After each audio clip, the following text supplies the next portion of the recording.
오늘 그 3일차 마지막 이제 워크숍 3일차인데요.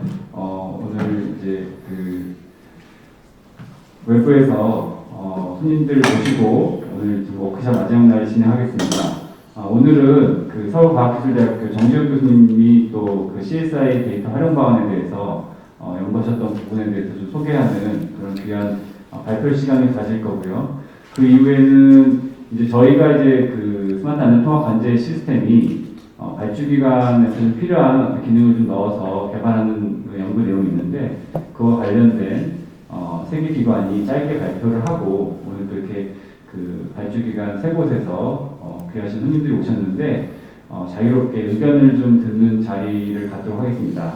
하여튼 이렇게 오늘 처음 인사드리니까 향후에 같이 또 협업하거나 좀 서로 의견을 교류하면서 저희가 이제 건설 현장의 안전에 대해서 조금 더 그 도움이 되는 연구를 하고 또 현장의 의견을 받으면서 빨리 이렇게 필요한 기술들이 현장에 빨리 확산될 수 있는 그런 계기가 될 수 있으면 좋겠고요. 오늘 이렇게 귀한 손님 모셨는데 잠깐 인사를 좀 듣겠습니다. 먼저 서울과학기술대학교 정재욱 교수님 참석해 주셨습니다.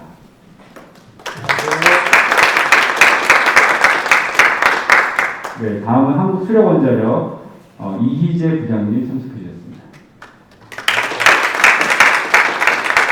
네, 다음은 서울시설공단 차범진 센터장님 참석해 주셨습니다.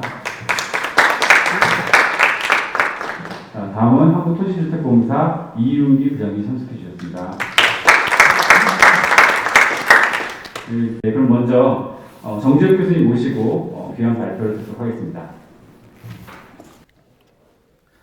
네, 안녕하세요. 저는 소개받은 서울과학기술대학교 안전공학과 정재욱이라고 합니다. 잘 들리시나요? 마스크 쓰고 해도 뭐 괜찮으시겠죠? 네. 저는 여기 이 스마트 건설 과제 이 워크숍 특강으로 초대를 받았고요.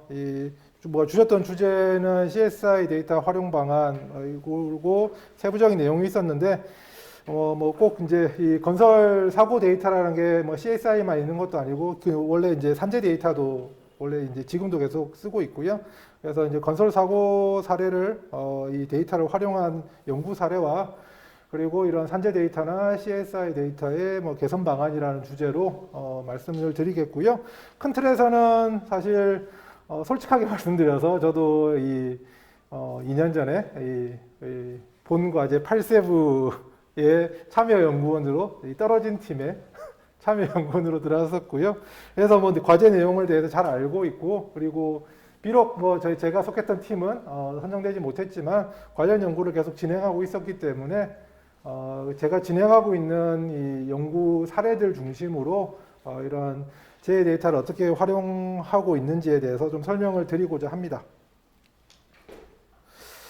일단 저희 연구실 잠깐 소개해 드리면은 저는 주로 이런 데이터를 다루는 연구를 주로 하고 있고요. 그래서 데이터 마이닝이나 그런 데이터를 바탕으로 이제 최적화나 시뮬레이션, 그리고 이제 불확실성 평가 등을 이제 주로 방법론을 쓰고 있고요. 제가 하는 연구를 크게 한마디로 뭐 표현해 드리자면은 이 건설업이라는 게 굉장히 정성적이고 불확실한 데이터가 굉장히 많잖아요. 사실 뭐 원가나 공사기간 이렇게 숫자로 명확하게 보이는 데이터 외에는 대부분 다 정성적이거나 불확실한 측면이 많습니다. 특히 이제 이런 안전 분야가 더 그러하고요. 그래서 저는 이제 이런 정성적인 테마들에 대해서 어떻게 하면은 정량적으로 이 전환하고 평가할 수 있을까, 그런 연구를 주로 하고 있고요. 그렇다 보니까 이제 그 세부적으로는 이런 다양한 그런 시공 방법에 대해서 이런 다양한 팩터들을 종합적으로 고려하는 방식이나, 그리고 이런 제도적인 측면에서의 그런 평가, 그리고 이런 불확실성에 대한 예측, 이런 것들을 주로 하고 있습니다.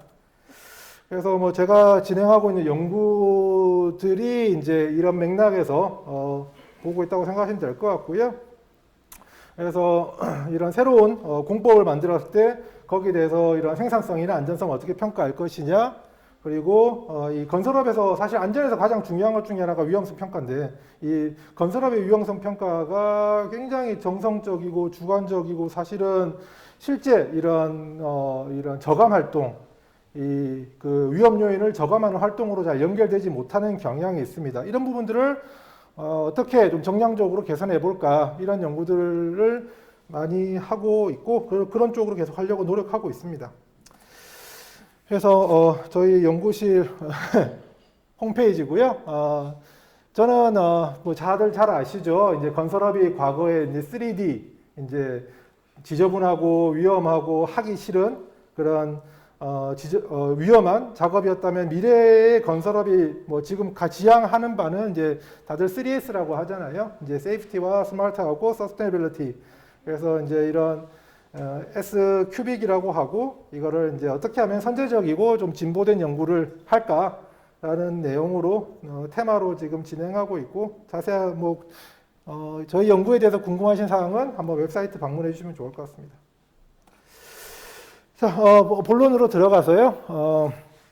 오늘 제가 말씀드리고자 하는 내용들은 이런 건설업체 데이터의 현황이나 그리고 제 데이터가 왜 필요한가 그리고 제가 진행하고 있는 이런 제 데이터에 기반한 연구 사례들을 통해서 어떻게 이거를 이제 제 데이터를 좀 더 발전시킬 수 있을까에 대해서 좀 사례를 보여드리고자 하고요. 마지막으로 이런 CSI 제 데이터의 문제점이나 개선 방안에 대해서 간략하게 짚고 넘어가겠습니다.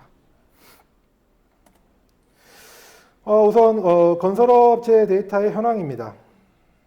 뭐 잘 아시겠지만은 전통적으로 이 건설업체 데이터는 이 고용노동부에서 제공하는 이 산업재해 이 데이터가 메인이죠. 그래서 일단은 이제 근로복지공단에서 이제 이 승인한 산재에 대해서 일단 이 안전보건공단에서 매년 산업재해 현황 분석을 통해서 기본적으로 이 통계화해서 제공을 하고 있고요. 그리고 이제 산안법에도 이 산업재해에 대해서 은폐 금지하고 보고를 하게끔 하는 원론적인 규정은 있습니다. 일단 뭐 산재 데이터의 장점이라고 하면은 사실 이 산재 데이터가 재해를 조사하려고 만든 건 아니잖아요. 이 보험 체계이기 때문에 이 재해에 대한 보상 체계거든요. 어쨌든 이 보험으로 이 보상해 준 거기 때문에 산재가 인정된 정보에 대해서는 뭐 이 신뢰도가 굉장히 높다고 할 수 있겠죠.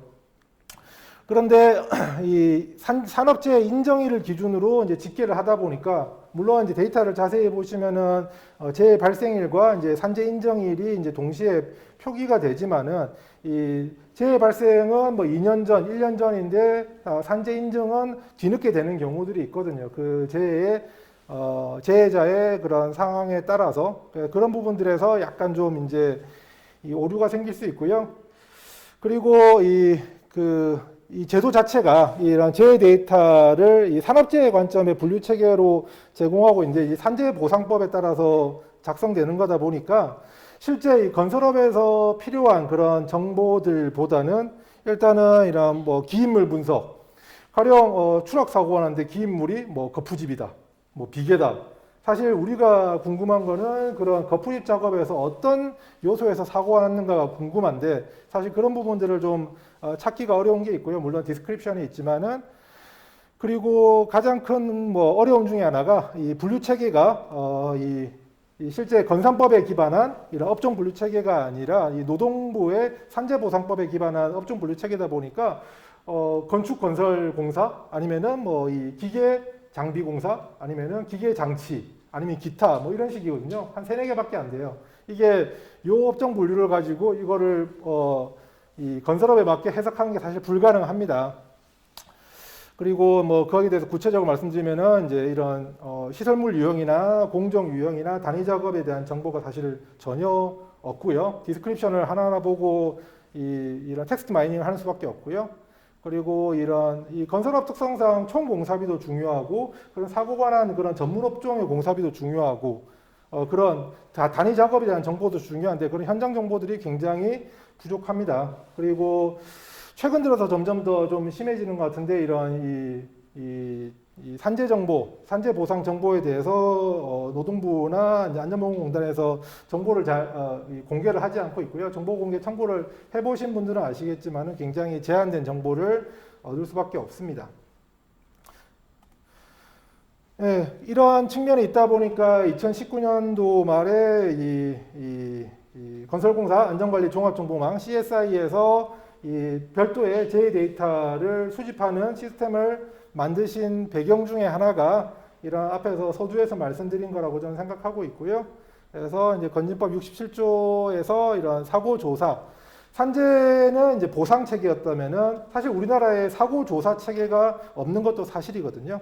그래서 이런 사고 조사 체계를 만드셨다는 측면에서는 굉장히 큰 의의가 있다고 생각됩니다. 그래서 이제 사고 발생 시 건설공사 참여자에게 보고 의무를 부여하고 있고, 그리고 사실상 거의 직보 개념의 이 신고 체계를 운영하고 있기 때문에 제1자 기준으로 사망자 수를 집계하고 있고요. 그리고 이 산재 데이터에서 많이 미흡했던 그런 건설공사 유형이나 뭐 시설물 종류나 현장 특성이나 사고 유형 등에 대한 사고 데이터를 제공한다는 측면에서 이 건설업의 특성을 반영한 제 데이터를 제공하고 있다라고는 말씀드릴 수 있습니다. 물론 이제 좀 안타까운 아쉬운 점들도 있어요. 일단은 너무 그 직보라는 그런 개념에 좀 집중하다 보니까 이거 실제 뭐 데이터들을 보더라도 이러한 재해 강도나 손실에 대해서 사실 사고 발생 당일 뭐 즉시 단계에서 뭐 안타까운 얘기지만은 정말 사고 현장에서 뭐 즉시 사망하는 경우가 아닌 이상 이 재해 강도나 손실 같은 경우에 또 금전적으로 산출이 필요한 부분인데 이거를 직보 단계에서 뭐 산출한다는 게 거의 불가능에 가깝고요. 그리고 그 입력자의 입력 정보에 대해서 사실 어떻게 신뢰할 것이냐에 대한 또 퀘스천이 남습니다. 그리고 그렇다 보니까 이제 이런 피해 정도에 대해서도 사실은 이 재해 정보와 관련해서 이런 유럽이나 이제 미국 같은 경우에는 통상적으로 거의 보편적으로 크게 재해 강도를 한 4가지 정도로 분류하거든요. 이런 파탈리티, 사망, 아니면은 이제 unrecoverable injury, 그래서 이제 이 회복 불가능한 후유증이 굉장히 크게 남는 중상, 아니면은 이제 recoverable injury, 이 회복 가능한 중상, 그리고 아니면은 경상. 이렇게 4단계 정도로는 분류를 하는데 사실 이 부분은 노동 산재 데이터에서도 잘 되어 있지 않고 이런 피해 정도에 대한 부분은 이제 뭐 CSI 데이터에서도 한계가 있습니다. 그리고 앞서 말씀드린 대로 이런 물적 피해 금액에 대해서 이 사망의 경우에도 그냥 1,000만 원, 그리고 부상인데도 굉장히 큰 금액이 입력되어 있는 경우도 있고요. 굉장히 뭐 입력자의 이런 그 자의적인 판단에 사실 의존하고 있기 때문에 이런 검증에 대한 게 좀 이 데이터를 활용하는 입장에서 우려가 되고 있고요. 그리고 이 누락에 대해서도 이런 확인이 좀 어려운, 특히 이제 뭐 민간 건설 공사 같은 경우에는 이렇게 뭐 누락을 했을 때 물론 과태료 조항이 있긴 하지만은 이 뒤에서 따로 또 말씀드리기 때문에 확인이 좀 어려운 게 있고요. 그리고 이런 단위 작업 정보에 대해서 좀 더 이제 구체화할 필요가 있지 않을까 라는 생각이 듭니다. 이 부분에 대해서는 마지막에 다시 한번 짚고 넘어가겠습니다. 예, 일단 크게 이런 건설업 재해 데이터에 대해서 현황을 말씀드렸고요. 이 건설 재해 데이터가 왜 필요하냐에 대해서 뭐 다들 뭐 연구에 참여하고 계신 분들이라서 다 뭐 잘 아시겠지만은 다시 한번 조금 제 생각을 말씀드리겠습니다. 저는 개인적으로 이런 건설 사고, 결국은 안전관리라는 게 사고를 예방하는 게 목적이고, 사고를 예방하기 위해서는 이 위험 수준을 낮춰야 되는 거고요. 위험 수준을 낮추기 위해서는 어떤 위험 요인들이 있느냐, 그 중에서 그 위험 요인 중에서 허용 불가능한 위험에 대해서 저감 대책을 마련하는 게 그게 우리가 말하는 위험성 평가의 취지거든요. 결국은 사고를 줄이고 예방하기 위해서는 결국은 위험 요인을 발굴하고 관리해야 된다. 그가 이 건설 안전과 관련된 연구의 핵심 타겟이 되어야 된다고 생각합니다. 이런 위험 요인을 관리하는 데 필요한 정보들이 뭐가 있을까? 일단 이 건설업에서는 뭐 토공사 다르고 비계공사 다르고 골조공사 다르고 마감공사 다르잖아요. 그래서 이 단위 작업의 특성, 단위 작업과 관련된 그런 속성들, 특성 등을 분류할 수 있어야 될 거고요. 그거는 시설물이냐, 공종이냐, 단위 작업들이 있을 거고요. 그리고 작업 공간에 대한 특성도 있죠. 제조업과 달리 이 공사 진척도나 그리고 어떤 장비를 쓰느냐, 뭐 계구부나 단부가 있느냐, 그리고 어떤 가시설이 있느냐, 그리고 근로자에게 아니면 관리자별로도 뭐 접근 제한 구역들이 있느냐 등등 그 공간만의 특성들이 있을 겁니다. 그리고 또 이 건설업의 특성상 이 제조업과 달리 근로자들의 이런 고용 영속성, 고용 종속 관계가 사실 없죠. 그렇다 보니까 이 작업자 이런 똑같은 단위 작업에 똑같은 공간이라 할지라도 어떤 작업자가 일하느냐에 따라서 이런 생산성도 달라지지만은 위험도도 굉장히 달라질 수 있습니다. 그런 작업자의 숙련도나 나이나 뭐 이런 국적이나 건강 상태 등도 굉장히 중요한 속성이고요. 그리고 또 뭐 뒤에서도 말씀드리겠지만은 많은 분들이 간과하는 것 중에 하나가 이런 외부 환경 특성입니다. 사실 뭐 우리가 이 우절기, 하절기, 동절기, 뭐 해빙기 이런 특별 안전 점검이 필요하다. 이렇게 직관적으로 이런 외부 환경에 의해서 안전에 이런 사고 발생에 영향을 줄 수 있다고 생각하지만은 그런 부분들이 정확히 어느 정도 영향을 주는지는 사실 아무도 몰라요. 데이터도 없고. 그렇지만은 분명히 기후나 이런 미세먼지 같은 대기 환경도 오개 작업에 이런 안전에 영향을 주는 요인이라고 우리는 직관적으로 알고 있습니다. 그리고 최근에 이제 이런 스마트 기술들이 굉장히 발전하면서 작업자의 생체 정보나 아니면은 이제 위치나 이런 동선이나 그리고 이상 행동 등에 대해서 실시간으로 관제할 수도 있죠.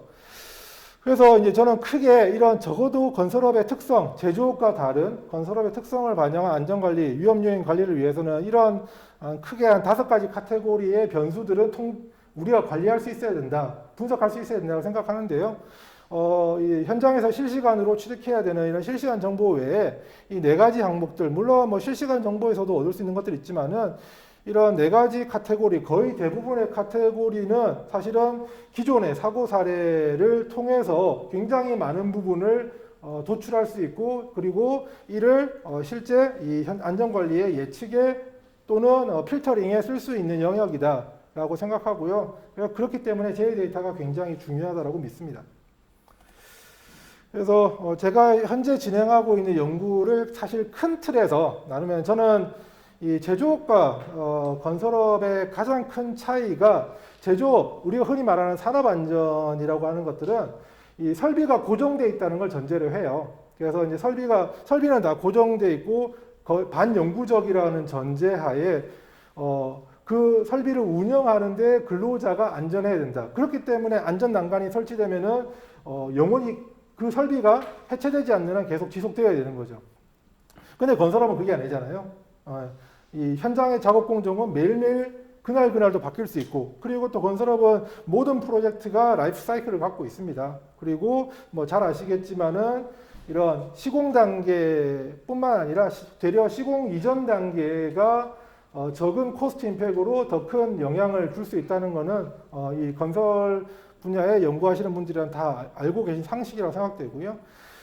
그래서 우리는 그동안 굉장히 모든 분야에서 특히 안전은 시공 단계에만 포커스를 맞추고 있는데, 사실은 그 이전 단계, 각 단계별로 이런 안전관리가 굉장히 중요하다라고 생각을 하고요. 그래서 큰 틀에서 저는 이 건설업에서 가장 아직까지 이제 이런 정성적인, 주관적인 영역이 이 생산성에 대한 해석과 그리고 위험성, 즉 안전성에 대한 해석이라고 생각합니다. 그래서 이제 이런 생산성에 대한 해석을 하는 연구랑 그리고 이런 안전성, 위험성에 대한 해석을 하는 연구를 병행하고 있는데요. 어쨌든 그 둘 다 뭐 그게 기획 단계든 설계 단계든 아니면 시공 단계에 적용하든 시발점은 이런 이 과거 실적이든 아니면 제 데이터에 기반한 데이터베이스를 구축하고 거기서 시작하는 게 저는 첫 번째 단계라고 생각합니다.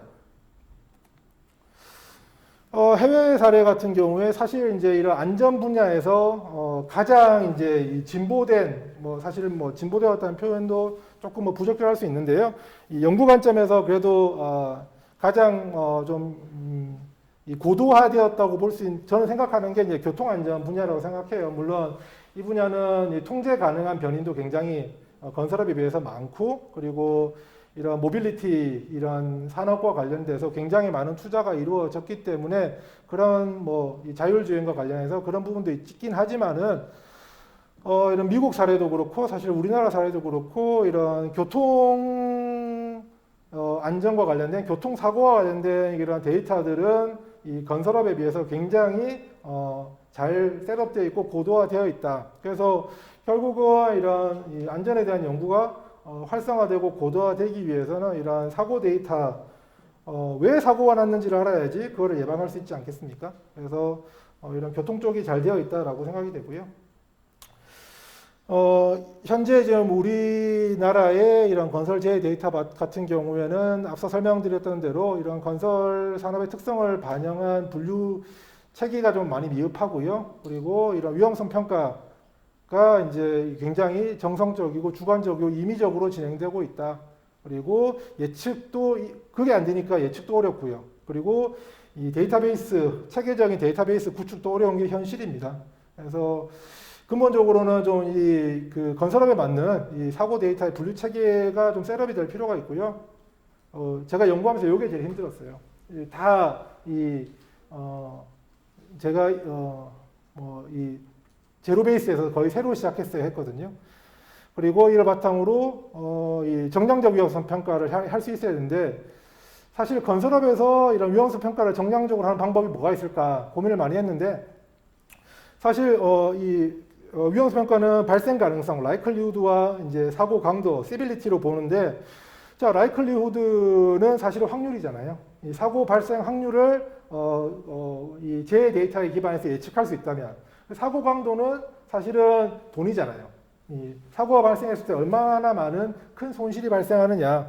그래서 이런 사고 확률과 손실 비용에 기반해서 평가를 한다면 보다 좀 예측 가능한 그리고 객관적인 상대적으로 비교 평가 가능한 위험성 평가 가능할 거라 생각하고요.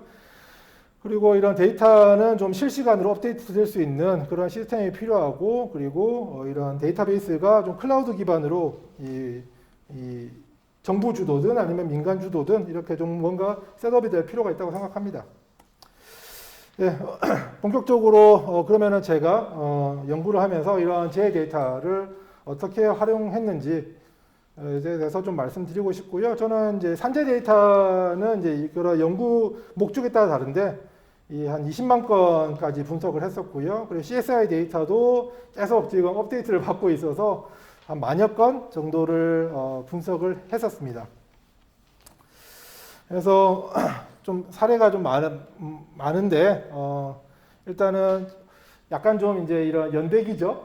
그로 좀 말씀을 드리면은 가장 먼저 이 건설공학 특성을 고려해서 이런 사고 위험을 좀 평가할 필요가 있었고요. 그걸 통해서 사고 위험을 평가했으면은 자, 우리가 지금 현재 건설업에서 안전에 얼마나 투자하고 있는가, 그리고 사고가 났을 때 손실이 얼마나 발생하는가도 평가할 필요가 있었고요. 그래서 이런 사고 위험도와 이런 사고 손실, 투자 비용 등 이런 것들을 고려해서 이 사고 확률과 이런 손실 비용을 고려해서 이 각 단계별, 기획 단계, 설계 단계, 시공 단계의 생애 주기별 이런 위험성 평가 툴을 좀 만들고 있고요. 그리고 이렇게 툴을 만들면은 단순히 평가에 그치는 게 아니라 이런 다양한 대안, 이런 뭐 설계 안전성 검토도 그렇고, 밸류 엔지니어링도 그렇고, 설계 단계, 시공 단계, 위험성 평가도 그렇고, 결국은 더 나은 대안을 찾는 게 목적이잖아요. 그런 대안을 평가할 때 그런 공법에 대해서 위험성과 안전성에도 평가할 수도 있다고 생각하고요. 그리고 좀 한 단계 더 나아가서 우리가 직관적으로는 알고 있지만은 이 정량적으로 얼마나 영향을 끼치는지 몰랐던 그런 기후나 대기오염 물질에 대한 그런 사고 인과관계도 연구를 하고 있습니다. 하나하나 좀 말씀드리면 보시다 보면은 뭐 비슷한 것 같은데라고 생각하실 수 있는데 사실은 이제 앞서 설명드린 대로 다 연구 단계별로 목적이 있기 때문에 다 다른 연구들이고요. 먼저 첫 번째는 이제 건설공사 특성을 고려한 사고 위험 평가라고 해서 가장 먼저 이런 건설업의 이제 작업 분류 체계와 이제 사고 위험 분류 체계를 좀 통합을 해봤었어요. 왜냐하면은 앞서 설명드린 대로 산재 데이터 같은 경우에는 이 아무런 분류 체계가 이 건설업에서 활용할 수 있는 분류 체계가 없습니다. 그래서 우리가 잘 알고 있는 건설업 WBS 별로 이런 그 사고 위험 요인들과 매칭을 시킴으로써 뭐 아파트 현장과 도로 현장 그리고 공장 현장에서의 그런 주된 위험 요인들이 다 다르잖아요. 이제 그런 부분들에 대해서 직관적으로는 알고 있지만은 정말 이 정량적으로 어떻게 다른지 결국 이제 요게 뒤에서 설명드리겠지만은 그런 사고 확률이나 손실 비용을 뽑는 데 있어서 토대가 되었고요.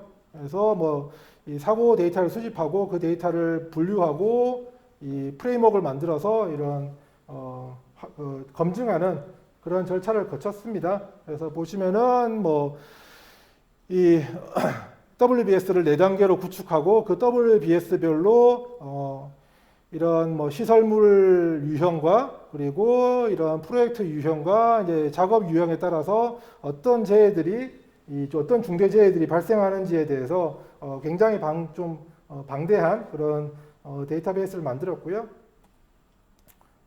그래서 이를 통해서 이렇게 이제 이런 공법에 따라서도 이 사고 빈도가 달라질 수 있음을 확인하기도 했습니다.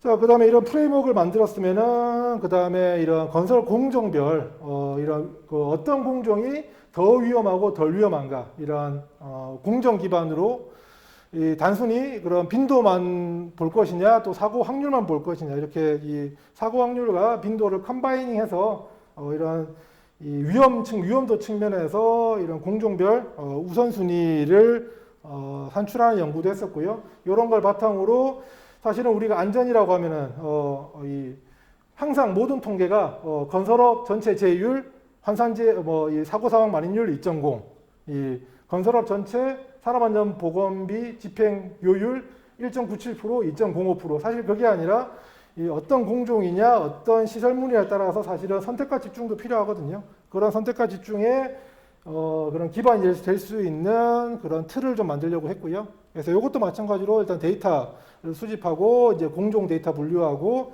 그리고 이 빈도와 확률 기반으로 우선순위를 산출하는 그런 좀 다양한 좀 관리적인 분석 기법들을 썼었습니다. 그래서 뭐 이런 빈도 예측이나 그리고 이제 사고 확률 예측에 있어서 이런 공사비 기반으로 할 것이냐 아니면 작업일보 기반으로 이 근로자 투입 기준으로 할 것이냐 뭐 그리고 위험순위 산출해서 어떻게 정규화할 것이냐 그런 방법론들을 좀 탐구해 봤었고요. 그래서 뭐 이런 위험 순위 관점에서 실제 건설업의 이 공종이 전문 건설 공종이 29개 물론 이제 통폐합되면서 많이 좀 줄긴 했지만은 이렇게 다양한 전문 공종들이 있지만은 실제로 굉장히 집중 관리가 필요한 대부분의 보시면 이쪽에 이제 이 레벨 1이라고 묶여 있는 애들이 빈도도 굉장히 낮고 사고 확률도 굉장히 낮은 애들이거든요. 그래서 굉장히 절대 다수의 공종들이 사실은 사고 확률이나 빈도가 낮더라. 그리고 뭐 이 확률이 높거나 아니면은 빈도 자체가 건수 자체가 많거나 하는 이런 고위험 군들은 사실은 굉장히 제한적이더라. 그래서 이런 걸 토대로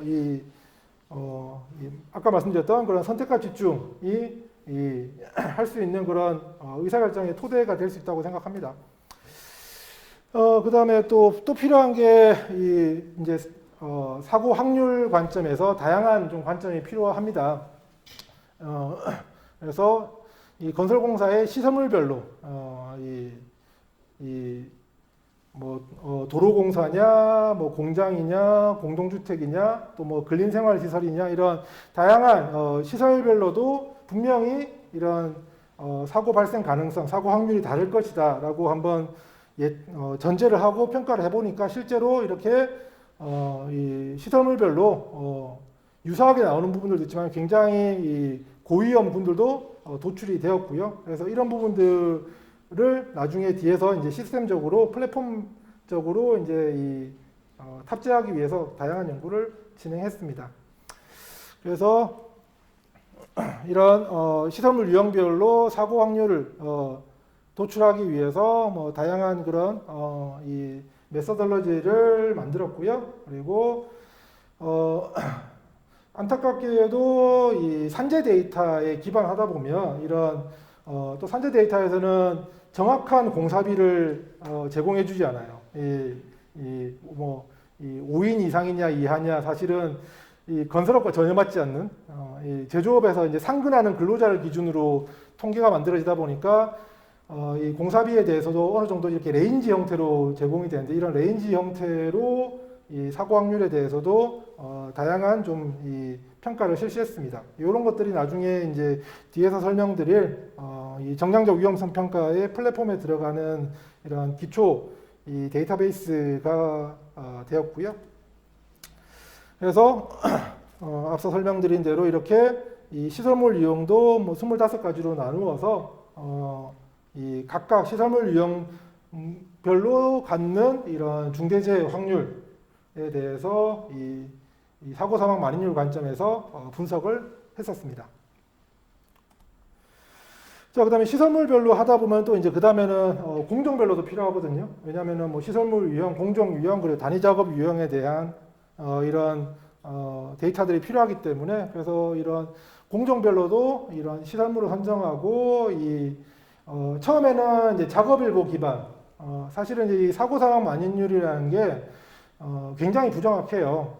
우리나라에서 빨리 바꿔야 되는 사실 저는 기준 중에 하나라고 생각이 되는데 이게 이 무조건 그런 총 공사비의 그 노후 비율 30%를 또는 28%를 적용해서 산출하는 거기 때문에 실제 현장에 투입되는 근로자 맨데이랑 전혀 맞지 않습니다. 그래서 이걸 좀 변환해 보기 위해서 작업일보 기반으로 이 공종별 이런 사고 사망 확률에 대해서도 도출을 해봤었고요. 그래서 이거는 실제 맨데이 기반으로 한 거고, 그래서 보시면은 이제 뭐 여기는 잘 안 보이시겠지만은 우리가 가장 위험하다고 생각하는 것들은 사실은 이런 거푸집, 평틀 공사, 콘크리트 공사, 구조체 공사를 많이 생각하시는데 여기서 물론 건수는 제일 많아요. 건수는 제일 많은데 이 맨데이가 어마어마하게 들어갑니다. 굉장히 노무 중심이기 때문에 그래서 의외로 이 구조체, 거푸집 공사나 철공 공사 같은 경우에는 콘크리트 공사 같은 경우에는 확률 관점에서는 평균 이하예요. 그래서 되려 이런 비계 공사나 뭐 철골 공사 이런 것들이 사고 확률이 굉장히 높게 나왔습니다. 거의 뭐 비계 공사 같은 경우에는 이런 거푸집 공사의 거의 뭐 10배 이상, 15배까지 사고 확률이 나왔어요. 그러면은 이런 사고 예방 비용의 투자도 사실은 달라져야겠죠. 그래서 이 맨데이 기반 이런 작업일보 기반으로 산출하기 위해서 또 뭐 다양한 프레임워크들을 만들었었고요. 그래서 실제 이런 공동주택, 뭐 LH에서도 와 계시지만은 공동주택 사례들을 참 이런 실제 데이터들을 활용해서 분석을 했던 사례도 했습니다. 그 다음에 이렇게 이제 이런 시설물별 그런 이런 프레임워크, 사고 위험도에 대한 프레임워크를 만들고 사고 확률을 도출하고 위험도 순위를 선정했으면 이제 이거를 이 위험성 평가까지 연결시키기 위해서는 그럼 지금 우리가 얼마나 투자하고 있고 그리고 사고 났을 때 얼마나 손실이 발생하고 있는가에 대해서 이 건바이 케이스 바이 케이스로 분석을 할 수 있어야 되거든요. 그래서 이런 건설 안전 투자나 이 사고 손실 비용에 대해서도 이 분석을 했었습니다. 요거는 이제 국토부 용역으로 진행을 했었던 내용이고요. 그래서 이런 영국이나 그리고 유럽 그리고 선진국 미국이나 이런 나라들의 이런 예방 비용이나 손실 비용의 이런 분류 체계를 참조해서 우리나라 건설업의 특성에 맞춰서 좀 이 재정의를 했고요. 물론 요거는 이제 중대재해처벌법이 나오기 전에 했던 거라서 사실은 이제 이런 손실 비용 측면에서는 좀 더 추가되어야 될 것들이 있습니다. 계속 이제 지속적으로 업데이트가 돼야 되는 상황이다라고 생각하고요. 그래서 이런 손실 비용에 대해서 크게 이제 근로 손실과 그리고 영업 손실 그리고 행정 손실 등으로 나누어서 분석을 했고요. 그리고 이런 투자 비용과 같은 경우에는 사실은 뭐 계량화하기 힘든 투자 비용도 많지만은 우리나라는 산업안전보건비랑 그리고 건진법에 따른 안전관리비 그리고 이제 추가적으로 이제 이 각 기업마다 또는 뭐 기관마다 진행하는 비용들이 있기 때문에 이런 제도 하에서 이런 투자하고 있는 내용들에 대해서 실제 건설 현장 서베이랑 인터뷰를 통해서 분석을 했었습니다. 그래서 이제 각각의 아이템에 대해서 이런 이퀘이션들도 다 만들어서 정의를 했었고요. 그래서 뭐 요거는 이제 뭐 이런 안전 투자 비용에 대해서 어떻게 투자하고 있는가에 대해서 분석을 했었고요. 실제로 이런 안전 예방 비용, 안전 투자 현장 기준으로 안전 투자 같은 경우에는 재밌는 거는 이 산업안전보건관리비는 거의 요율에 맞춰서 실제 이 집행도 비슷하게 되고 있어요. 거의 요율의 한 90% 수준. 왜냐하면 여기는 이 근로감독관이라는 이 주먹이 있거든요. 이 근로감독관이 현장을 계속 돌면서 이 산업안전관리비, 산안비를 쓰는지 안 쓰는지 이를 점검을 하기 때문에 쓰는데 건진법에 따른 안전관리비는 사실 계획서상으로만 존재하고 그게 실제 쓸 수도 있어요. 이제 봉공사에 녹아서 쓸 수도 있는데 사실은 이제 집행 관리가 전혀 안 되더라. 그래서 이 안전관리비 같은 경우에는 뭐 집행 비율이 0.003% 뭐 이렇게 나왔던 것 같아요. 그래서 이런 부분들 굉장히 이제 우리가 현재 어떤 문제를 갖고 있는지에 대해서 굉장히 정확히 알 수 있었고요. 여기 내용이 뭐 0.04%. 예. 그리고 이 손실 비용 같은 경우에는 이런 근로 손실, 즉 사망 사고가 발생했을 때 그 근로자가 죽지 않고 65세까지 일했다면은 이 어느 정도의 그런 경제적 효과를 누렸을 것인가.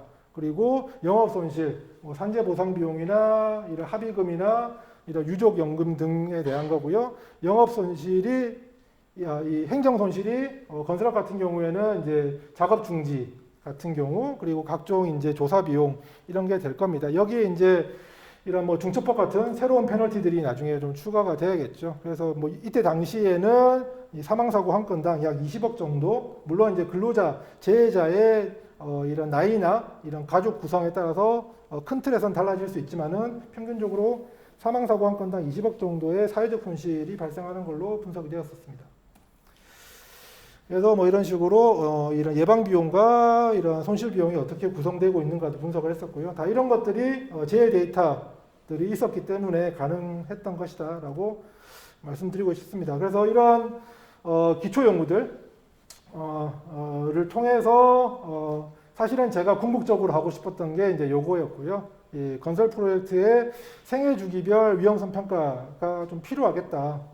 요게 없으니까 사실은 뭐 잘 아시겠지만은 이런 기본 안전 보건 대장 굉장히 형식적으로 쓰고 있거든요. 설계 안전 보건 대장, 설계 안전성 검토 사실은 설계 다 끝내놓고 사실은 거꾸로 그냥 보고서를 위한 보고서 쓰고 있거든요. 그리고 유해염 방지 계획서, 안전관리 계획서 사실 현장과 전혀 괴리된 그냥 컨설팅 업체에 의한 이 보고서를 위한 보고서 쓰고 있거든요. 그리고 현장에서도 현장대로 근거를 남기기 위한 뭐 위험성 평가, 안전보건 교육, 이게 다 사실은 이 안전관리 관점에서 PDCA 사이클로 하나로 연결되어야 되고, 그리고 최초에 설정했던 위험성이 계속 단계를 거치면서 점점 저감되어서 나가고, 그리고 그 정보가 계속 후속 단계로 연결되는 게 사실은 모든 이 건설 안전관리 체계의 핵심인데, 사실은 말로만 그렇게 되어 있고 다 분절되어 있는 게 우리나라의 현실입니다. 그래서 이거를 좀 하나로 엮어줄 수 있는 게 이 생애 주기별 위험성 평가라는 체계를 만들어야겠다라고 장기 프로젝트로 계속 진행하고 있고요. 그래서 맨 처음에 말씀드렸던 이런 생산성 평가와 위험성 평가에서 이 위험성 평가라는 관점에서 자, 기획 단계에서도 위험성 평가를 할 수 있을 것이고, 설계 단계에서도, 그리고 입찰 단계에서도, 시공 단계에서도 할 수 있게 그 단계에 맞는 그 단계에서 보유한 정보를 기반으로 할 수 있어야 된다라는 게 목표입니다. 그래서 기획 단계에서는 이제 기본 안전 보건 예정과 연결될 거고요. 설계 단계에서는 DFS와 연결될 거고, 입찰 단계에서는 이 유해이온 방지 계획서나 안전관리 계획서가 연결될 거고, 시공 단계에서는 그야말로 각 시공 단계의 작업 허가와 아니면 시공 계획과 연결이 돼야겠죠. 그래서 큰 틀은 이런 제 데이터를 기반으로 데이터베이스를 구축하고, 그리고 이 시설물별, 공종별, 단위 작업별로 갖는 그런 태생적인 이런 이 단위 작업의 차이에 의해서 갖는 그런 사고 확률이 있을 거고요. 근데 말씀드렸던 뭐 근로자의 팩터나 아니면은 외부 환경의 팩터들, 그리고 뭐 공사 규모의 차이, 그리고 뭐 이런 다양한 외적 변수들에 따라서 그런 기본 확률은 보정이 될 필요가 있고요. 그리고 그 작업이 갖는 사고 확률에 따라서 이제 손실 비용이 나오기 때문에 이걸 활용하면은 어떤 사업 단계든 이런 위험도에 대해서 정량적으로 산출할 수 있을 것이다. 그리고 이거를 위해서 앞에서 보셨던 굉장히 다양한 연구들을 진행해 왔습니다. 자, 그리고 그래서 이걸 진행하면서 앞에서 또 시설물별 사고 확률 앞에서 한 거 아니야라고 보실 수 있는데, 이 앞에서는 이제 이런 이 단위 작업 기반으로 이 작업 일보 기반으로 많이 했었고요. 근데 이제 범용화 이렇게 플랫폼화 하려다 보니까 한계가 있더라고요. 그래서 이런 공사비 기준으로 확률을 도출하는 걸로 조금은 이제 이 방법론을 바꿔봤고, 근데 이제 이 작업일보 기반과 비교했을 때 큰 차이가 나지 않았었습니다. 그래서 좀 더 이제 범용화할 수 있는 방법으로 이 공사비 기반으로 이런 사고 확률을 도출하고, 그리고 거기에 아까 앞서 설명드린 이제 이런 기본 확률이라는 개념을 제시하고 그걸 어떻게 보정할 것인가에 대한 알고리즘을 추가하고 있고요. 그래서 이제 이런 사고 확률을 도출해서 앞에서 보셨던 이런 브렉다운 스트럭처에 기반해서 이 각각의 브렉다운별로 이 사망과 부상에 대해서 어떠한 기본 확률을 가지는가에 대한 1차적인 데이터베이스 셋업을 마쳤습니다. 그래서 이제 이런 셋업이 있기 때문에 이런 평가 플랫폼을 가능할 수 있다. 사실은 이게 이제 이런 노동부나 국토부나 이런 이 정부 차원에서 되었다면 좀 더 좋지 않았을까라고 생각을 하고 있고요. 그래서 그 다음에는 이제 시설물별로 했으니까 또 같은 방법으로 이 공종별로 이런 기본 확률과 이제 보정 방법을 산출하기 위한 또 알고리즘을 만들어서 별도의 연구를 또 진행을 했고요. 그래서 마찬가지로 이제 앞에서는 이제 이 워크 브레이크다운 스트럭처 기반으로 시설물별이었다면 이제는 이 하나의 그 시설물에서 이 전문 공종별로 갖는 또 이제 기본 확률들을 도출했습니다. 그리고 이 기본 확률과 그리고 이런 위험 수준은 이런 상대적인 이 확률만 있으면은 사실은 이게 얼마나 사실 중한지 경한지 알 수 없거든요. 그래서 이런 동일 업종 내에서 이런 상대적인 그런 위치도, 그래서 이제 노멀라이제이션 팩터들도 다 이제 셋업을 했고요. 물론 이제 이런 부분들은 이걸로 끝이 아니라 제 데이터가 계속 구체화되고 추가될수록 다이내믹하게 이런 업데이트가 되겠죠. 그리고 이런 부상 확률에 대한 정보고요. 그리고 시설물별, 공정별, 그 다음에 위험성 평가까지 적용하기 위해서는 단위 작업, 액티비티 레벨까지 내려가야 되고요. 그래서 이제 액티비티 레벨까지 내려가는 알고리즘을 구축했습니다. 그래서 이런 뭐 공동주택에서 이 가설공사에서 이런 뭐 운반이나 이동이나 조립이나 이런 해체 같은 각각의 단위 작업에 대한 이런 사망 확률, 부상 확률에 대해서 단위 공사비 기준으로 환산하는 체계를 만들어서 이 하나의 플랫폼으로 좀 태울 수 있도록 진행을 하고 있고요.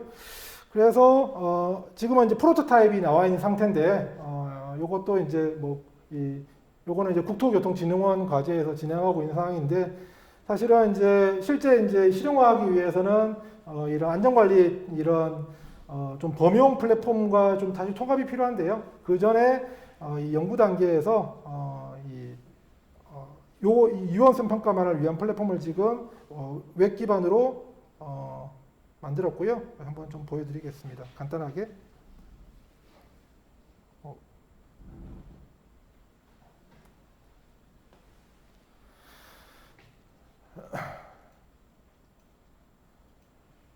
그래서 앞서 설명드린 대로 이런 시스템을 만들었고요.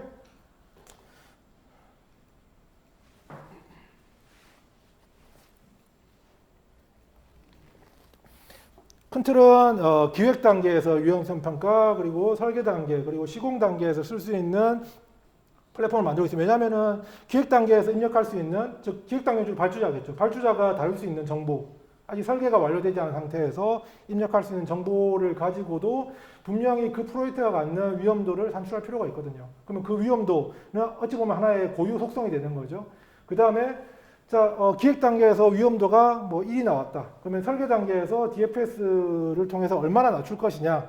그게 이제 하나의 이 목표치를 가지고 시공 단계까지 끌고 갈 수 있어야 된다는 거죠. 그래서 이 기획 단계에서 입력할 수 있는 팩터들은 시설물 종류냐, 이제 공사 금액이냐, 공사 기간, 그리고 이제 얼마나 발주자가 안전 예산에 투입할 것이냐, 그리고 연면적이나 이건 시설물 따라 달라지겠죠. 이거는 이제 공동주택으로 했기 때문에 연면적이나 층수 같은 팩터들이 들어오고, 그리고 발주자가 어느 쪽에 좀 더 가중치를 주느냐에 따라서도 기본 확률이 달라질 수 있도록 셋업을 하고 있고요. 그래서 이제 이런 입력 정보의 기반으로 이 사망 확률, 부상 확률, 그리고 연 단위로 몇 건의 사고가 발생할 것이냐. 그리고 가장 중요한 부분은 이 동등 조건에서 굉장히 빨리 지나가고 있는데.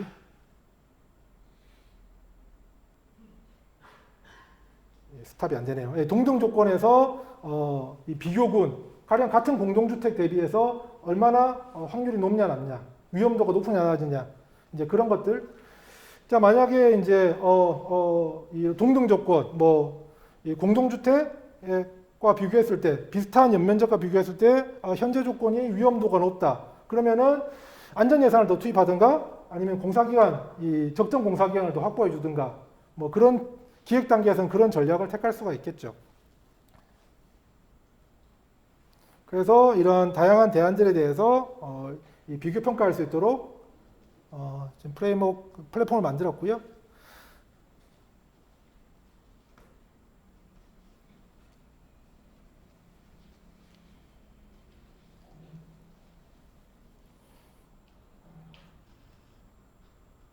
네, 이런 식으로 전 진행이 느린 것 같아서 이런 식으로 이 각 단계별로 이 입력 정보에 따라서 이렇게 세 가지 지표가 나오는데, 하나는 이제 건설업 전체 평균, 하나는 동종 프로젝트 조건 비교, 동종 프로젝트, 그리고 하나는 이제 해당 프로젝트에 대한 위험도를 산출할 수 있고요. 그리고 거기에 대해서 뭔가 이 대안, 뭔가 좀 이런 다른 옵션을 입력했을 때는 이렇게 이 위험도나 예상 사고 건수나 이제 사고 확률에 대해서 비교까지 할 수 있도록 만들고 있습니다. 그럼 설계 단계에서는 기획 단계에서는 프로젝트 전체에 대한 비교가 될 거고요. 기획 단계에서는 개별 공종별로 이제 어떤 공법을 쓸 거냐, 공종별로 공종별로 공사 기간이나 이 공사비를 얼마나 할 거냐, 이제 그런 팩터들이 들어갈 거고요.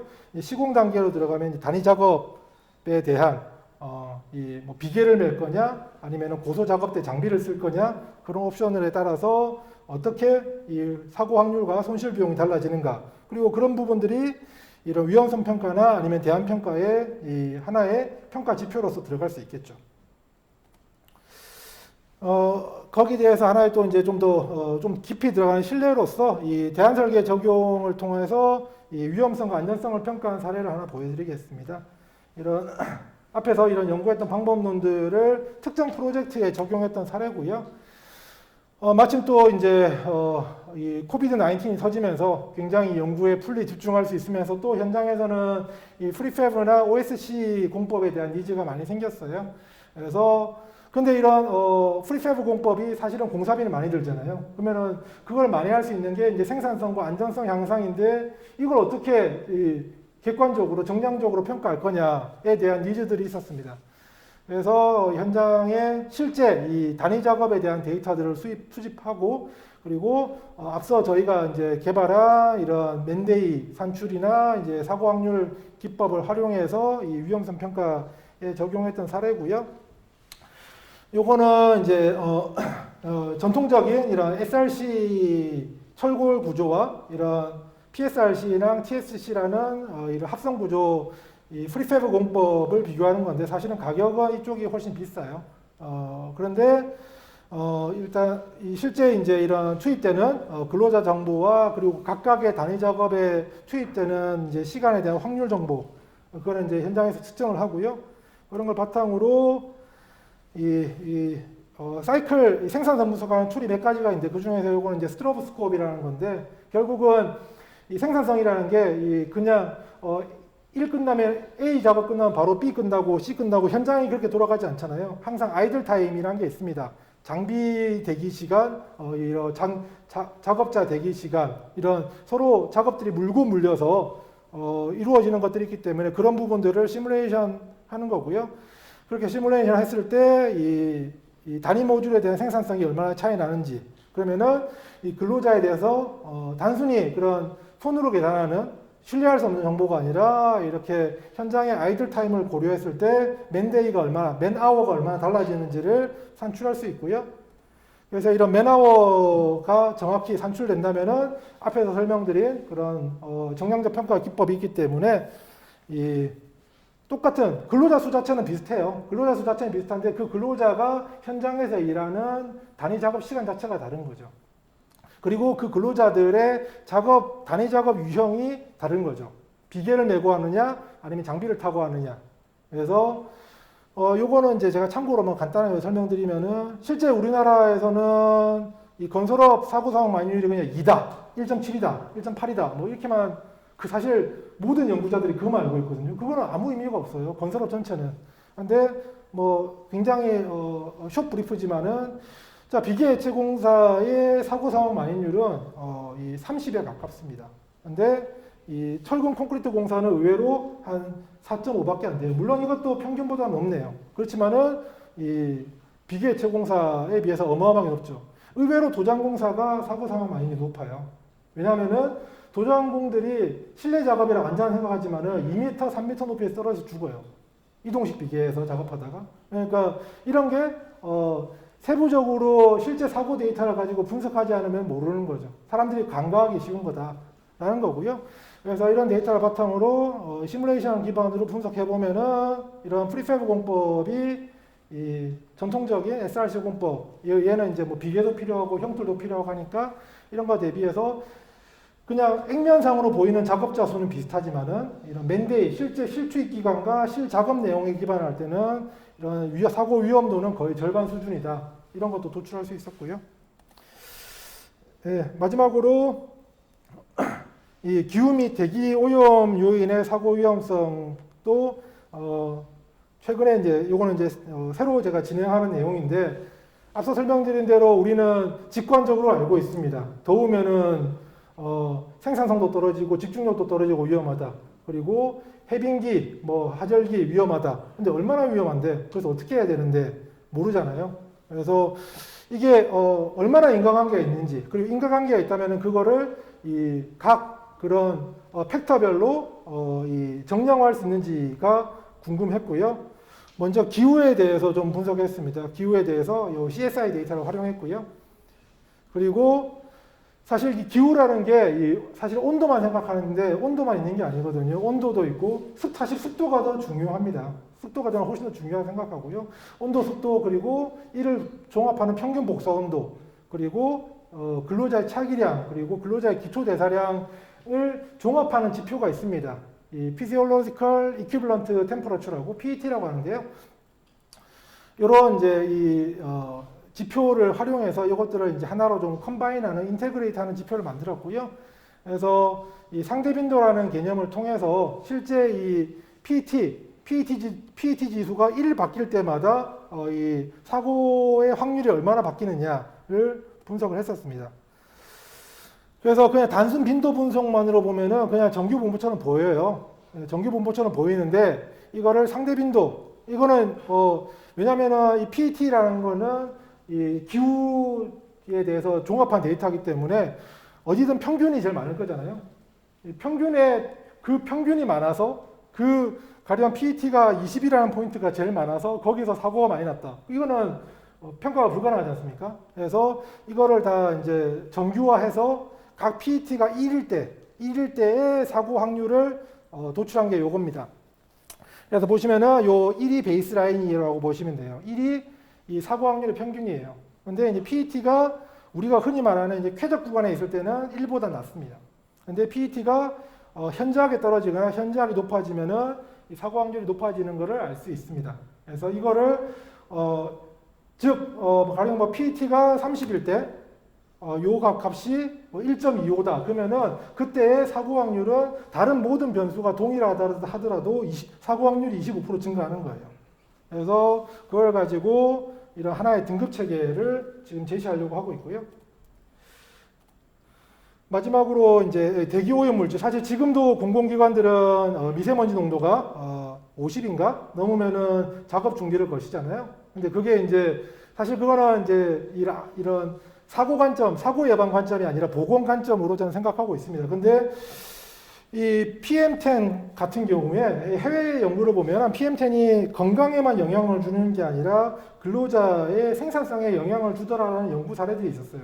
그럼 생산성에 영향을 주면은 분명히 사고에도 좀 인과관계가 있지 않을까라는 좀 가정에서 시작했고요.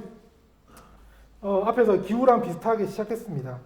그래서 WHO에서 정의하고 있는 유해 대기 물질이 아황산가스, 일산화탄소, 이산화질소, 오존, 미세먼지가 있어요. 그래서 요 5가지에 대해서 이 WHO 기준으로 이미 그 그레이드가 있습니다. 근데 이 그레이드는 이 헬스 임팩트 관점에서 그레이드지 절대 액시던트 임팩이 아니에요. 그래서 만약에 액시던트 임팩이 있다면은 액시던트 임팩에 대한 그레이드를 한번 만들어 볼까라고 생각을 하고 진행을 했고요.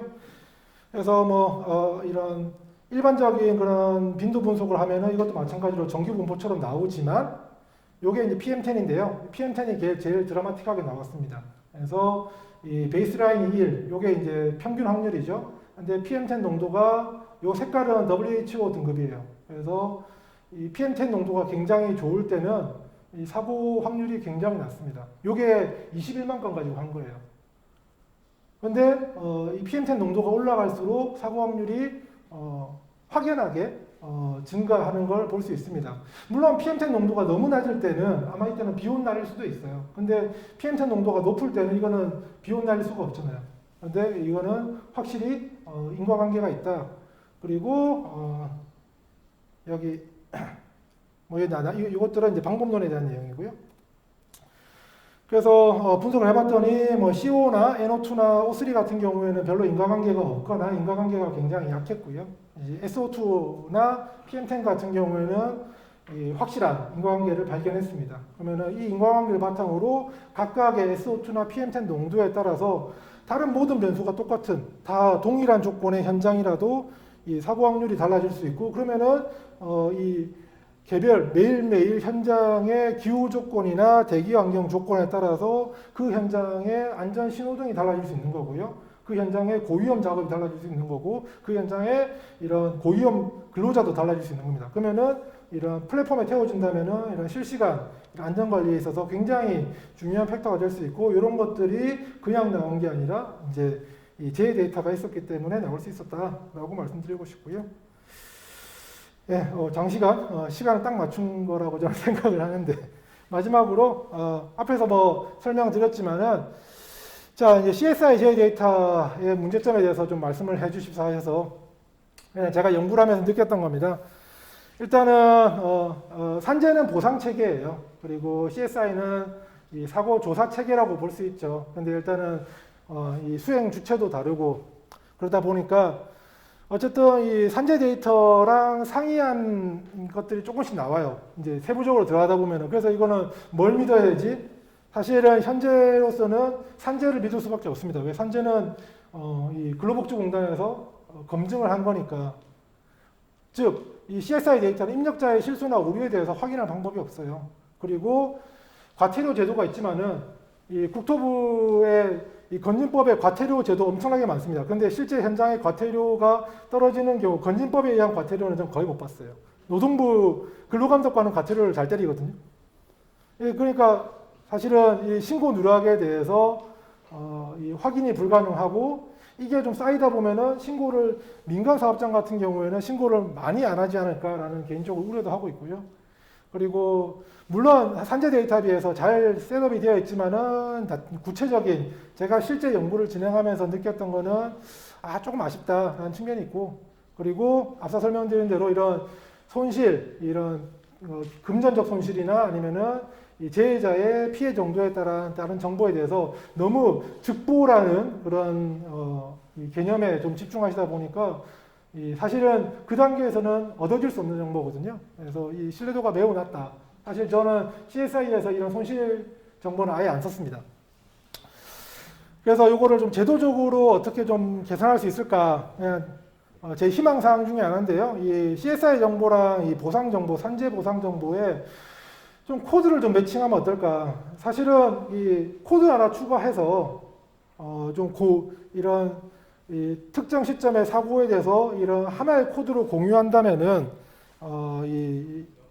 서로가 갖는 이 산재 정보가 아쉽다고 해서 뭐 건설업에 맞게 이 산재 이 조사 체계 자체를 바꾸는 거는 너무나 큰 일 같거든요. 그래서 CSI 데이터가 갖는 장점도 충분히 있기 때문에 코드 쉐어링을 좀 했으면 좋겠다.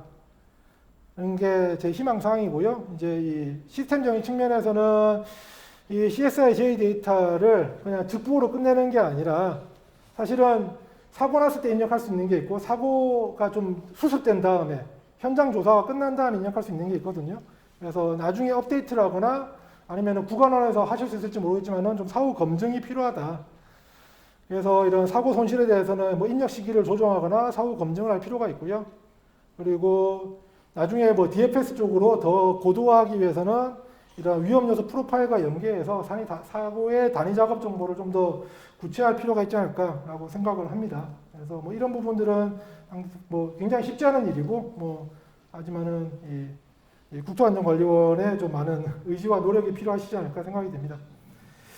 네, 너무 좀 제가 욕심이 많아서 많은 내용을 한 것 같은데 여기까지 마치고요. 혹시 질문 있으시면 질문 받겠습니다.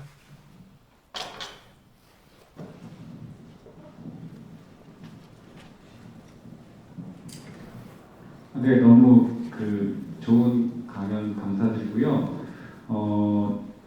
진작에 모시고 좀 세미나를 진행했어야 됐었던 게 아닌가라는 생각이 들고 아마 오늘 기관들에서 많이 또 참고하고 또 아마 자문을 좀 요청드릴 수 있지 않을까라는 생각이 좀 듭니다.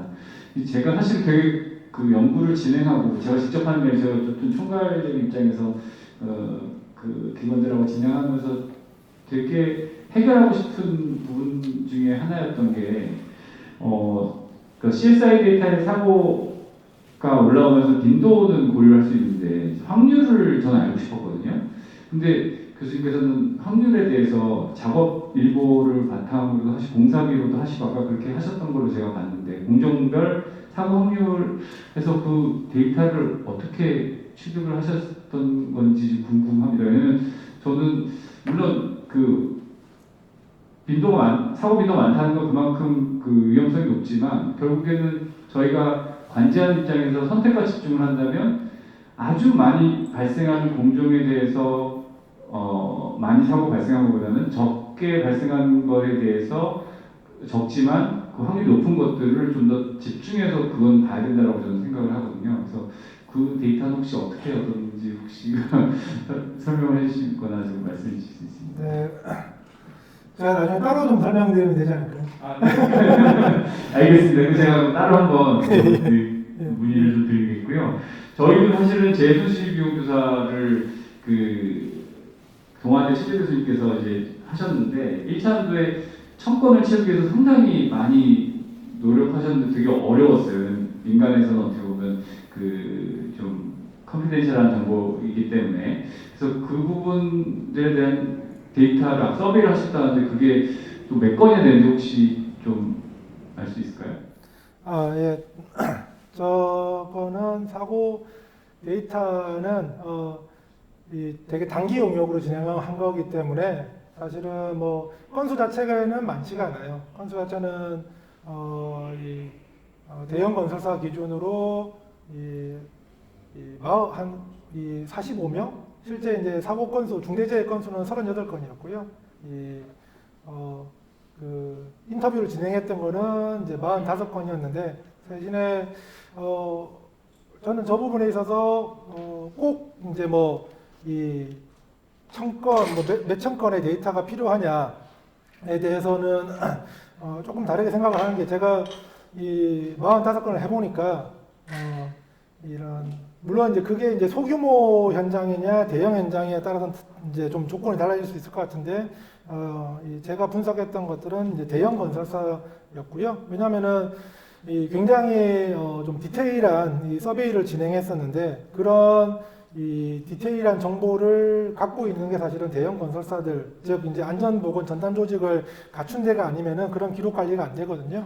근데 45건의 사고를 분석했을 때 앞서 설명드렸던 대로 굉장히 변동성이 큰 항목이 이 재해자의 나이나 유가족에 따른 변동성과, 그리고 이 작업 중지에 대한 페널티, 작업 중지 기간이나 작업 중지 범위에 따라서 그 변동성이 큰 거였지, 나머지 산재 보상액이나 그리고 굉장히 제일 컨피덴셜한 게 합의금인데, 사실은 그 부분은 그 의외로 굉장히 지금 호모지니어스합니다. 그래서 이거는 건수의 문제, 손실 비용을 조사하는 데 있어서 물론 이제 저때 한계는 이제 이 부상재에 대해서는 이 조사가 힘들었어요. 조사가 힘들었고, 그리고 산재 데이터 자체가 이런 표현이 적절할지 모르겠지만은 우리나라 산재 데이터에서, 건설업 산재 데이터에서 부상 데이터는 오염되어 있다고 하거든요.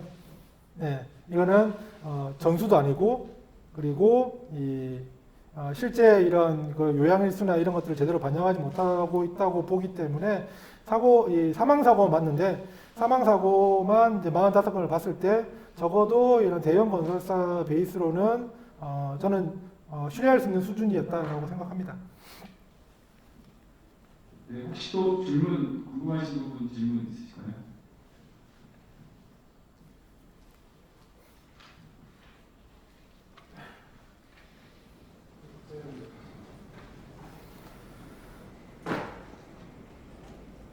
네, 교수님 발표 너무 잘 들었습니다. 저는 보면서 두 가지 그냥 교수님 의견을 여쭤보고 싶은 게 있는데요. 첫 번째로는 그 워크 브레이크다운 WBS하고 RUS에 대해서 그 연구하신 부분, 그 둘의 관계에 대해서 좀 어떻게 지으면서 좀 생각해서 하셨던 부분 좀 한번 조금 더 구체적으로 한번 여쭤보고 싶고요. 또 두 번째로는 그 위험 평가한 결과하고 혹시 그 빌딩 그 빔하고 만약에 저희가 연결을 한다고 하면 빔 쪽에서 그 위험성 평가에 대한 결과를 어떤 형태로 좀 보여주면은 좀 효과적일 수 있을까, 혹시 생각하시는 부분 있으시면은 말씀해 주시면 감사하겠습니다. 네, 첫 번째 이제 이 WBS랑 RBS를 연계하는 부분은 제가 요 연구, 요 방향성을 시작하면서 제일 먼저 했던 거예요. 왜냐면은 산재 데이터를 뭐 몇천 건을 쭉 분석을 하는데 이거를 어떻게 정리할 방법이 없는 거예요. 아마 이제 많은 연구자분들이 거기서부터 이제 부딪혔기 때문에 사실 지금도 좀 이 건설업의 재해 데이터가 체계화가 되지 못한 이유라고 생각하고요. 그래서 이걸 어떻게 분류해야 될까라는 생각을 했을 때 이제 아까 말씀드렸지만은 제가 생각했던 그 목적지가 뭐냐. 사실은 뭐 모든 연구를 할 때 최종 목적지가 어디지? 지금 당장 내가 무엇을 할 수 있는가보다 최종 목적지가 어디지? 그 목적지로 가기 위해서 그 전에 필요한 게 뭐가 있을까를 이 백워드 칼큘레이션이라고 그러잖아요. 이 백워드로 이제 추론하다 보니까 일단 내가 기획 단계나 설계 단계나 시공 단계에서 이제 일관되게 하나의 목표로서 갖고 갈 수 있는, 목표 관리를 할 수 있는 위험성 평가를 하고 싶어. PDCA 사이클에 기반한. 그렇게 하려고 그러면은 일단 뭐 사고 확률도 나와야 되고 손실 비용도 나와야 되고 단위 작업별로 나와야 되는데, 자, 그걸 하려고 하면은 가장 먼저 이 우리나라에서 우리나라 이제 표준 분류 체계에 맞는, 그래서 어떤 시설물에 어떤 공종의 어떤 작업에서 어떤 위험 요인들이 있는지가 그게 먼저 매칭이 되고, 그 요인별로 그동안 연평균 사고가 몇 건 나고, 연평균 사고가 몇 건 났죠. 빈도를 알아야지 그 다음에 분자가 나와야지 그 다음에 분모가 나오는 거잖아요. 그래서 이제 그런, 사실은 뭐 단순하고요. 그렇게 이제 위험성 평가를 제대로 해봐야겠다. 근데 그렇게 하려면은 일단 틀부터 잡아야겠다. 왜? 아무리 찾아봐도 그렇게 틀 잡은 게 없어서. 그래서 그렇게 시작했던 거고요. 말씀하신 대로 이제 BIM과 연계는 반드시 가야 될 방향입니다. 가야 될 방향이고, 사실 뭐 거기 지난달에 이제 학회를 갔다 왔을 때, 미국 학회를 갔다 왔을 때도 이제 그런 쪽으로 이제 트라이를 해보시는 분들이 많이 있더라고요. BIM 하시는 분들은. 가령 이제 BIM 같은 경우에는 이제 설계 단계에서 설계 빔을 기준으로 말씀드릴게요. 설계 빔으로 할 때, 이 오브젝트를 만들 때, 이게 이제 뭐 스틱 타입이냐, 가령 커튼을 얘기를 들어볼게요. 이게 스틱 타입이냐, 뭐 패널 타입이냐, 그런 거를 이제 모델링을 해야 되는데, 단순히, 이렇게, 스틱 타입이냐, 뭐, 이 모듈 타입이냐에 따라서 거기에 들어가는 속성 정보들이 그냥 물량만 있는 게 아니라, 만약에 이 스틱 타입과 이 패널 타입에 이 리스크 팩터도 넣을 수 있다면 좋지 않겠냐 라는 이제 그런 아이디어가 있었어요. 그래서 근데 이제 그 연구하셨던 분은 이 스틱 타입으로 하면은 리스크 팩터가 1, 뭐 모듈 타입으로 하면은 패널 타입으로 하면 리스크 팩터가 0.5 이렇게 쓰셨더라고요. 제가 이제 끝나고 저 리스크 팩터는 의미가 뭡니까? 그러니까 제가 임의로 넣습니다. 그런 부분들. 그래서 이제 이 BIM에서도 사실은 결국은 오브젝트별로 대안이 나오는 거잖아요. 그러면 그 대안별로 이 사실은 빔에 들어갈 수 있는 속성 정보는 무한되지 않습니까? 이런 디멘전도 있고 물량 정보도 있고 그리고 스케줄 정보도 있고 거기에 이런 리스크 팩터도 이런 과학적 근거를 가지고 들어갈 수 있다면은 이제 빔 모델 자체가 궁극적으로는 이제 하나의 그런 그 리스크 팩터들의 이제 서메이션이 될 수도 있겠죠.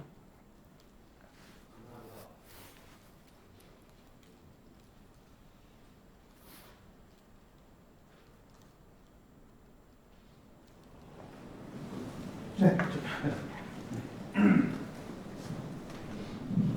그 LH 임기 부장이고요. 저희들이 실제로 이제 CIS를 굉장히 많이 이용을 하고 있는데 저희들 실무진에서 상당히 어려운 점이 있어요. 말씀하신 대로 이제 사고가 발생하게 되면 가장 우선적으로 이제 고용부에 이제 저희들이 신고를 해야 되고 또 CSI 2시간 이내에 신고를 해야 되고 뭐 검찰, 경찰, 119 정신없는데 2시간 이내에 신고하라 하니 작년에 저희 LH 같은 경우는 이제 일반 재해가 340건이 발생했는데 제가 저번달에 이제 일지 조사를 한번 해봤어요. 340건 중에 100건만 CSI에 등재가 되고 나머지 건은 등재가 안 돼서 저희들이 아까 말씀하신 대로 교수님 말씀하신 대로 국토부에서 조사 과태료를 부과한 사실이 없어요. 그래서 저희들이 자발적으로 240건에 대해서 고발 조치를 했습니다. 그리고 이제 아직까지 일반 건설장이라든지 공공기관에 홍보가 잘 안 돼 있어요. 실제로. 그래서 홍보 방안이 좀 필요한 것 같고, 두 번째는 이제 이 자료가 2019년부터 이제 데이터 수집을 했지 않습니까? 실제로 이제 이 활용 방안이 무엇인지가 좀 결정이 돼야 되는데, 사실 제가 우리 건설안전 과장님한테 이 자료를 어디다가 쓰시지 하니까 실적으로 이 사고가 발생하면 장관이 보고입니다라고 이야기하시더라고요. 올해 지금 현재 얼마의 사고가 났고 오늘 당일날 일일 보고를 하신다 하더라고요. 이 데이터를 가지고. 근데 그렇게 하면 안 될 것 같고요. 이 데이터를 근거해서 실적으로 사고 예방을 위한 대책을 만들어야 될 것 같아요. 근데 그거에 대한 데이터 활용 방안을 지금 뭐 혹시나 연구를 하고 계신 건지 아니면 앞으로 하실 건지 그 부분이 좀 궁금하고요. 마지막으로 저희들도 작년에 이제 이연성 평가를 자체적으로 이제 표준 모델을 개발해서 저희들이 한 10,000건 정도를 저희들이 아파트 건설장 공공주택에 이제 맞게 개발을 했는데 실제로 이 데이터가 사고를 기반한 데이터가 아니에요. 사실 이제 우리 연습평가 플랫폼 업체가 상상력에 근거해서 만든 데이터가 많더라고요. 그리고 실제로 쓸모없는 데이터가 많을 것 같고 그래서 제가 이제 이 사고 데이터가 신뢰성이 있다면 앞으로 이 데이터를 근거해서 실질적으로 국토부 중심의 그 0.8번 모델을 좀 개발하는 부분이 있다면 앞으로 사고 그 절감 대책에 굉장히 좋은 역할을 할 수 있을 거라고 생각합니다. 네, 이 현장에서 느끼시는 저도 이미 다 공감하고 있었지만은 좋은 말씀 감사하고요. 이 데이터 활용 측면에서 요 앞서 보여드렸던 이 플랫폼 지금 제가 제일 중점적으로 지금 요거죠. 요거는 지금 프로토타입은 제가 기존에 분석했던 이 데이터셋을 기반으로 일단은 돌아가게 만들어놨는데 이 알고리즘 자체가 이 데이터 사고는 계속 발생하잖아요. 계속 추가되잖아요. 그래서 사실 지금 제가 진행하고 있는 거는 CSI에 계속 데이터가 올라오면은 그거를 주 단위든 월 단위든 크롤링해서 그걸 바로 데이터베이스로 저희가 만든 좀 컨버팅한 데이터베이스로 업데이트를 할 예정이거든요. 그러면은 사실 앞에서 제가 기본 확률이나 보정 확률이 있다고 말씀드렸는데 이게 결국은 데이터 드리븐이기 때문에 과거 데이터를 기반으로 나오는 거거든요. 그래서 지금 분석하면은 가령 도로공사에 똑같은 공사비에 똑같은 공사기간에 똑같은 공법에 했을 때 사고 확률이 0.001이 나왔다 하는데 만약 1년 뒤에 이 사고 데이터들이 1년치가 또 추가로 업데이트 되었을 때는 똑같은 데이터를 똑같은 인풋을 넣어도 아웃풋은 다르게 나올 수 있습니다. 그래서 그렇게 이 다이내믹하게 데이터가 업데이트 되어 나가는 그런 플랫폼이 사실은 가장 신뢰할 수 있는 거다. 그리고 아까 말씀하신 대로 그런 사실 이런 류의 제가 진행을 하면서 이런 컨설팅 업체들이나 이런 플랫폼을 만드는 업체들이 제가 하는 연구를 보고 키워드만 좀 비슷하게 쓰는 데들이 몇 군데 봤거든요. 그런데 분명히 저 사람들이 제가 이 데이터를 정제하고 셋업하는 데만 3년이 걸렸는데 과연 진짜 신뢰할 수 있는 데이터를 쓸까? 사실 그런 부분은 앞으로 큰 숙제가 되지 않을까 생각이 되고요. 어쨌든 저는 이 산재 데이터나 CSI 데이터 같이 이런 국가기관에서 제공하는 데이터만 쓰려고 하고 있습니다. 사실 그런 부분이 나중에 누가 또 이런 질문을 하시더라고요. 제가 이런 걸 만들어서 보여드리니까 이 데이터가 믿을 수 있다는 국가의 인증이 있느냐. 그래서 제가 처음 하는데 처음 한 건데 누가 이걸 해줘요. 사실 그런 부분이 저도 좀 걱정스럽긴 합니다. 그러니까 가령 말씀하신 대로 그런 민간 기관이나 업체에서 실제 데이터가 없는데 그냥 가상의 숫자들을 집어넣고 이거 위험도를 산출한 겁니다라고 하면은 어떻게 필터내야 할 것인가? 사실은 이 데이터셋에 대해서 이런 사용자 또는 발주자가 이 데이터셋들이 정말 이런 산재 데이터든 CSI 데이터든 이런 신뢰할 수 있는 데이터를 일정 이상의 양을 실제 활용했느냐 그리고 실제 계속 이렇게 발생하는 사고들을 다이내믹하게 업데이트하고 있느냐 사실 그런 부분들을 확인하시는 수밖에 없을 것 같아요.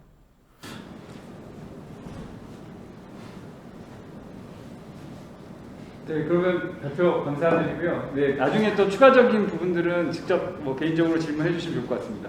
네,